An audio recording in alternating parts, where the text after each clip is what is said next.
बिस्मिल्लाहिर्रहमानिर्रहीम। अस्सलाम वालेकुम डियर स्टूडेंट। आज हमारा टॉपिक ऑफ डिस्कशन है केयर ऑफ पॉइजनिंग पेशेंट। ऐसा बंदा कोई सुसाइड अटेम्प्ट करने की कोशिश करता है या कोई पॉइजन का इंटेक करता है तो हमने किस तरह उसको मैनेज करना है, केयर प्रोवाइड करनी है।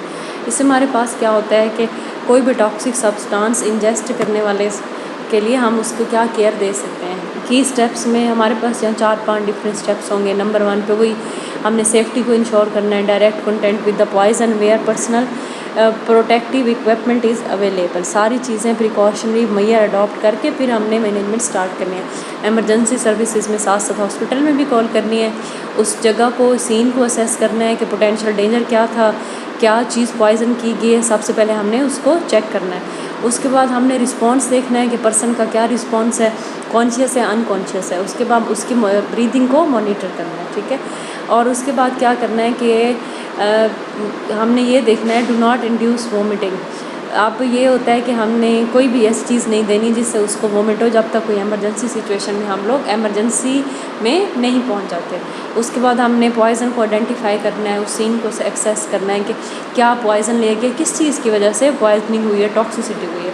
और कंटेमिनेटेड क्लॉथिंग को रिमूव करना है। हो सकता है कि जब वो पॉइजन ले रहा हो उसके हाथ से उसके कपड़ों पे गिर गया हो तो हमने उसके कंटेमिनेटेड क्लॉथिंग को रिमूव करना है। फ्लश करनी है आई को विद वाटर, पानी के साथ हमने आई को प्रॉपर फ्लश आउट करना है for 15 minute. Contact poison control, सबसे पहले हमने क्या करनी है कि लोकल जो पॉइजन कंट्रोल हमारा सेंटर होता है गवर्नमेंट की तरफ से, हमने वो पे कॉल करनी है ताकि एज सुन एज पॉसिबल वहाँ पे वो पहुँच सकें और इस चीज़ को मॉनिटर कर सकते हैं। उसके बाद कलेक्ट करना है सैंपल। अगर सेफ़ हो तो हमने सैंपल को भी कलेक्ट कर लेना है। अगर अनसेफ़ हो, कोई बहुत ज़्यादा डेंजरस केमिकल सब्सटेंस है तो हमने वहाँ सैंपल को कलेक्ट नहीं करना।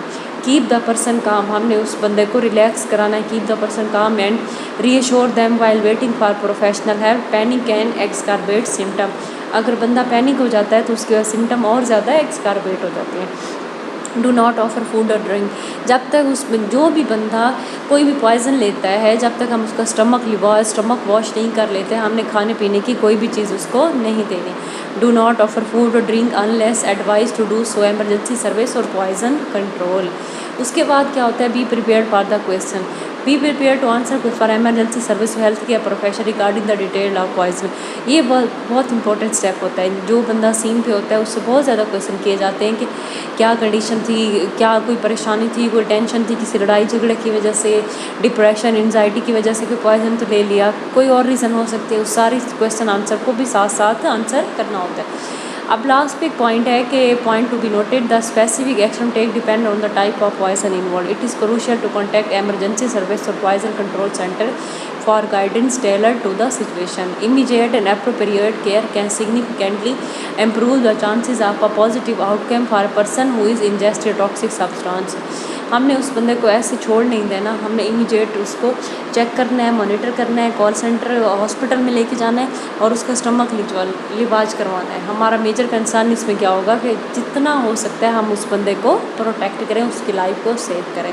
That's it, thank you so much.